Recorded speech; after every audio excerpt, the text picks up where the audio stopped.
It's not only news, it's science breakthroughs. Tomorrow's technologies. Advanced medical techniques. It's a glimpse into the future where we discuss artificial intelligence, earth and energy, enhanced humans, future society, health and medicine, space, robots and machines.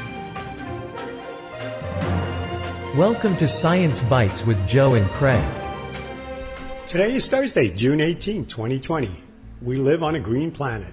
Today we may take plants for granted, but they are the most important living things on Earth. Their establishment onto land made it possible for animal life to survive, from the smallest ants to the biggest dinosaurs. Although not every plant is edible to every creature, many animals have adapted to eat a specific plant that would kill almost every other animal on the planet, like the cuddly koala bear. There are about 200 kinds of eucalyptus found in the world, but koalas eat only about 12 types. If eucalyptus trees vanish, the koala will disappear with them. Humans and a few other animals make up the short category of omnivores. The best evidence of this is our teeth.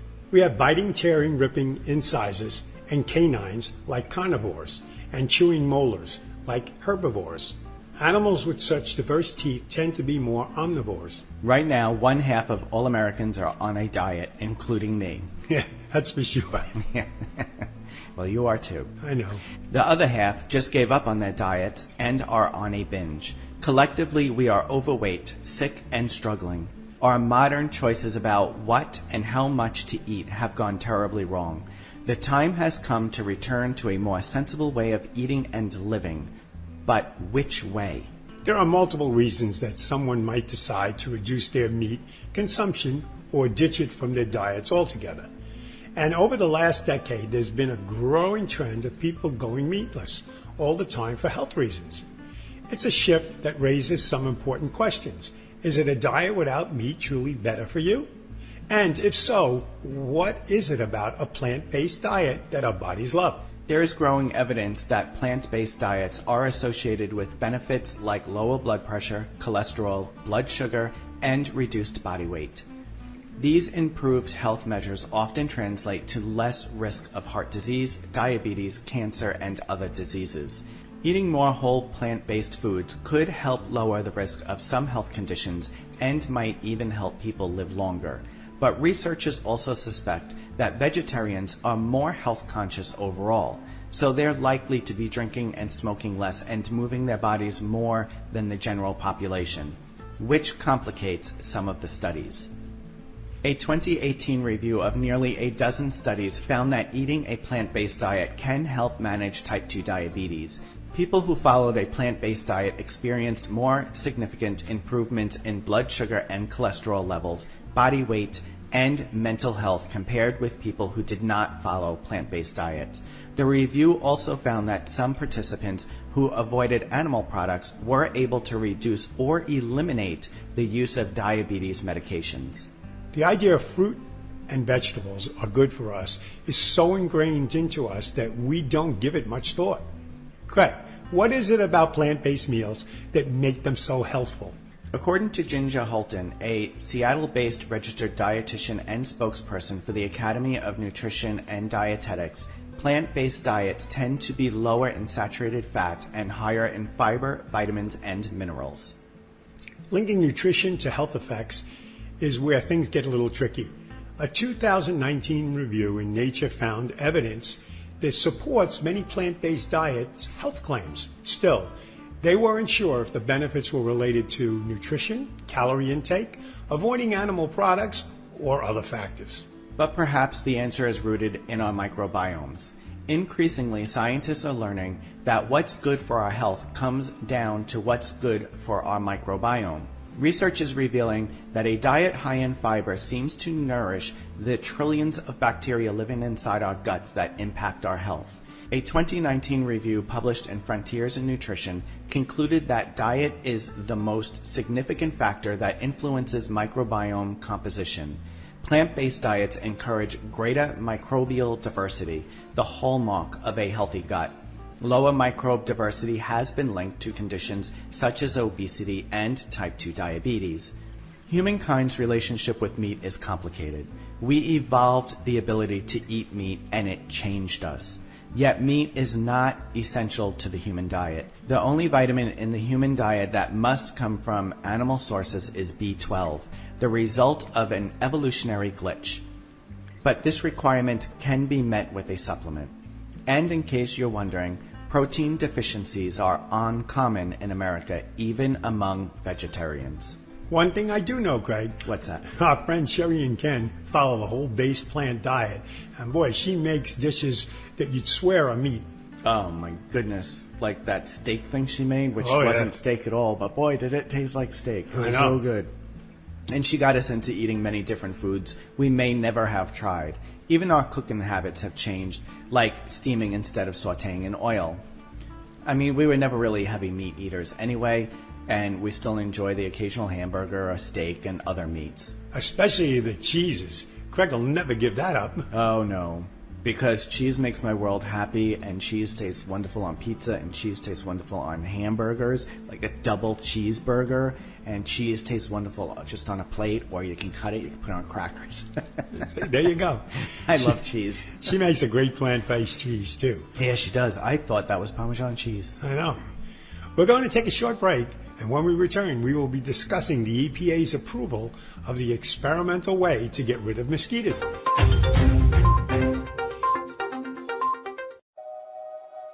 Ignition sequence start.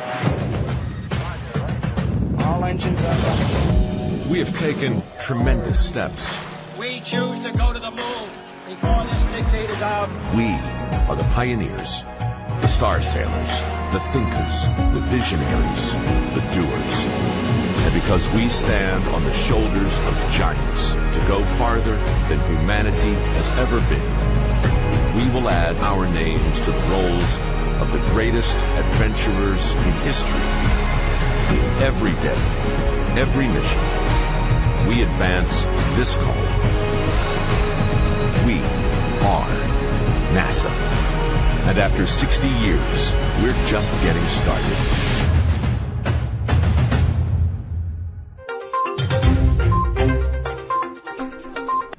Welcome back to the show.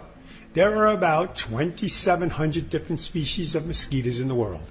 The United States is the home of about 150 different species. For centuries, mosquitoes have plagued people all over the globe, and eventually humanity found out that these pests also carry deadly diseases. The history of mosquitoes in America and the story of their control dates back to the mid-1600s.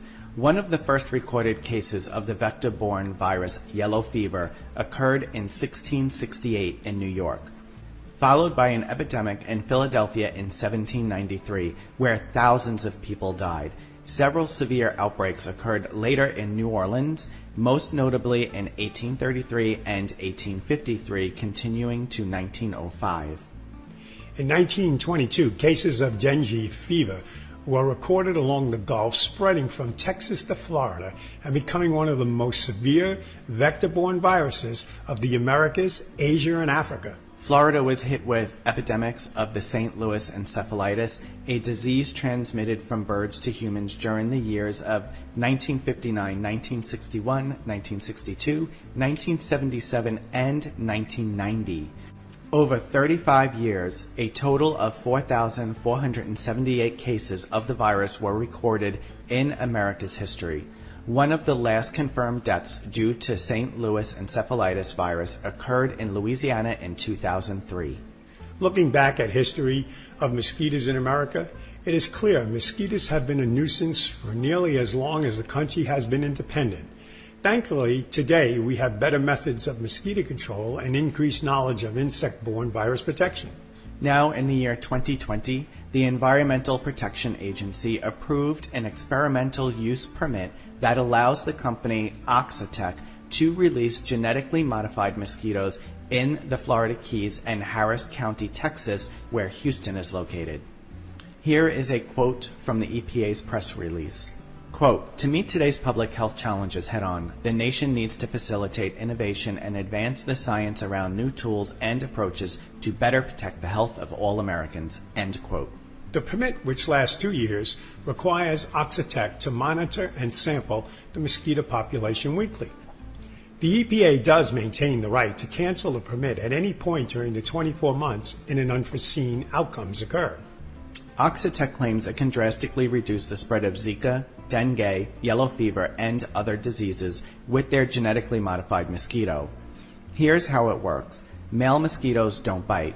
They feed on flower nectar. So male mosquitoes are harmless to humans, but female mosquitoes use blood to grow their eggs. Oxitec created a male mosquito with a unique gene that prevents female offspring from surviving to adulthood. The new male grows up, mate with more females, and over time the number of mosquitoes decline. It all sounds good, but here are a few concerns about releasing genetically modified mosquitoes into the wild. GMO mosquitoes may carry or develop unknown pathogens that hurt humans. Some native species are reliant on these mosquitoes for their diet, and the ripple effect is unknown. There are also concerns that the GMO mosquitoes may mutate into a stronger mosquito that can reproduce, which poses a whole new threat. So, is it safer to keep using the sprays and lotions that are generally safe, or try something new that may backfire? Only time will tell. I don't know, it kind of freaks me out a little bit, Joe, that we can manipulate nature that way. I know. Because I can just see it going really bad. This is only the beginning. I know, I could just see it going really, really, really bad. You know, you got to look, maybe a lot of good will come from it. I'm sure it will. I mean, the scientists know what they're doing. Yeah, it's just that sometimes it's advanced and we don't understand where they're heading. Maybe I watched too much Frankenstein growing up. Yeah, right. Well, we're going to take a break. We will return. And when we do, we have a quick bite for you about Dutch minks and the coronavirus. Every day, men and women from communities across this nation serve as reserve citizen airmen. I am proud to defend our nation. Proud to be part of a team that helps make a difference. I am proud to be part of something larger than me and to serve my country. We celebrate those who have served and those who are proudly serving in the Air Force Reserve. Our mission is to fly, fight, and win in air, space, and cyberspace. I am proud to be a member. I am proud to protect our... Proud to serve in the U.S. Air Force Reserve. Welcome back for our quick bite. In a sideshow to the COVID-19 pandemic, authorities in the Netherlands begin to gas tens of thousands of minks on June 6th, most of them pups born only weeks before. SARS-CoV-2 has attacked farms that raise the animals for fur, and the Dutch government worries infected minks could become a viral reservoir that could cause new outbreaks into the humans.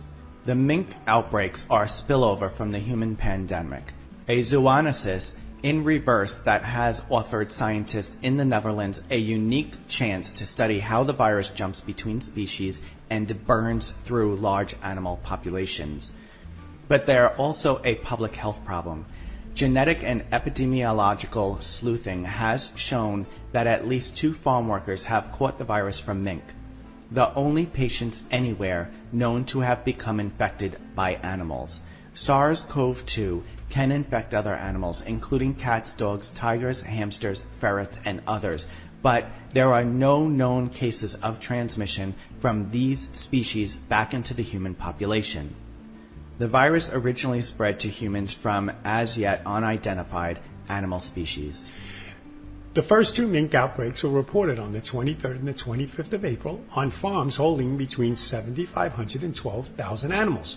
More minks were dying than usual, and some had nasal discharge or difficulty breathing. In both cases, the virus was introduced by a farm worker who had COVID-19. Today, it has struck 12 of about 130 Dutch mink farms. Once COVID-19 reaches a farm, the virus appears to spread like wildfire, even though the animals are housed in separate cages. Scientists suspect it moves via infectious droplets on feed or bedding, or in dust containing fecal matter. Eventually, the virus seems to burn itself out at every farm. Once they have reached more than 90% of the animals, have contracted and developed antibodies. In the long run, their businesses were doomed anyway. A law approved by the Dutch Parliament in 2012 banned mink farming as of 2024 for ethical reasons.